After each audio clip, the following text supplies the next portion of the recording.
अगर मेरे पास 100 स्टूडेंट्स और उनके पेरेंट्स उनके स्कूल के एग्ज़ाम में परसेंटेज बढ़ाने के लिए आते हैं तो मैं कम से कम 95 स्टूडेंट्स के परसेंटेज बढ़ा के दे सकता हूँ। तो बहुत सारे कोचिंग क्लासेस के ओनर्स या प्राइवेट ट्यूटर्स या पेरेंट्स इस रहस्य के बारे में जो मुझे पूछते हैं तो मैं उन्हें कई स्टडी टेक्निक्स देता हूँ जिससे बच्चों के परसेंटेज बढ़ते ही बढ़ते हैं। उसमें से पहले अब मैं यहाँ पर एक होमवर्क के बारे में जो भी कंसेप्ट है वो मैं शेयर करने वाला हूँ। पहले ये जान लेते हैं कि स्कूल या क्लासेस वाले होमवर्क क्यों देते हैं। इसका आंसर ये है कि आज स्कूल या क्लासेस में जितना भी पढ़ाया है उसमें से आपको मतलब बच्चों को कितना समझा है ये जानने के लिए होता है होमवर्क। मतलब आप घर पर आओ, जो लेसन सिखाया है उसकी अंडरस्टैंडिंग करो और फिर क्वेश्चन के आंसर्स होमवर्क के नोटबुक में बिना देखे लिखो।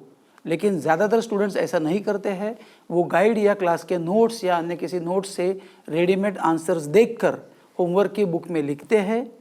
तो मेरा आपसे यही सवाल है कि क्या सचमुच इसका फ़ायदा होता है? तो मेरा जवाब यह है कि ज़रा भी फ़ायदा नहीं होता है।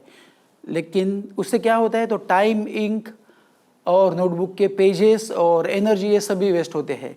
एजुकेशन एक्सपर्ट का यही कहना है कि हर पेरेंट्स ने रोज़ ये देखना ज़रूरी है कि आज मेरे बच्चे को स्कूल या क्लासेस में कौन कौन से लेसन्स पढ़ाए हैं। फिर आपका काम यह है कि जो भी पढ़ाया है उसने उस दिन ही वही लेसन पर घर पर आके पढ़ाई की है उसकी, या अंडरस्टैंड किया है, उसे समझ में लिया है कि नहीं। अगर वो ऐसा नहीं कर रहा है तो आप उसमें इन्वॉल्व हो जाओ या आप किसी को घर पर अरेंज करो जो ये देखेगा कि आज स्कूल में या क्लास में जो भी लेसन्स पढ़ाए गए हैं उस पर मेरा लड़का या लड़की सेल्फ स्टडी कर रहे हैं कि नहीं।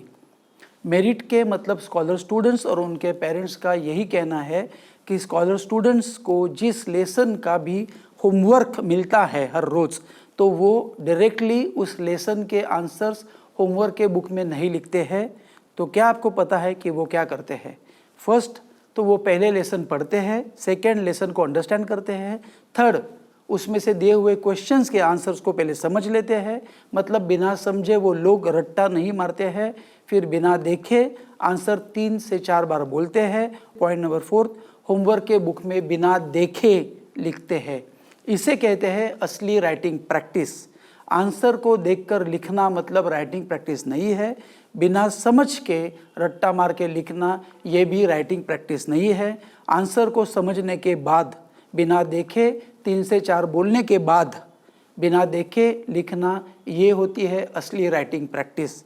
जब कोई भी स्टूडेंट्स आंसर को समझ के बिना देखे जोर से बोलेगा तो उसके वही आंसर्स मल्टी सेंसरी अप्रोच का उपयोग होने के कारण मतलब कान और आँख का उपयोग होने के कारण लॉन्ग टर्म मेमोरी में वो सेव हो जाते हैं।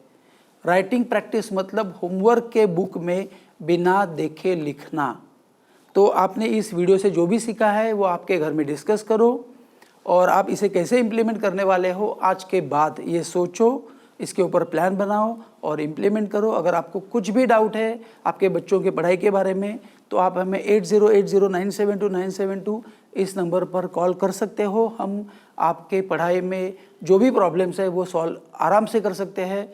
So thanks for watching this video. I wish you all the best and bye bye, take care.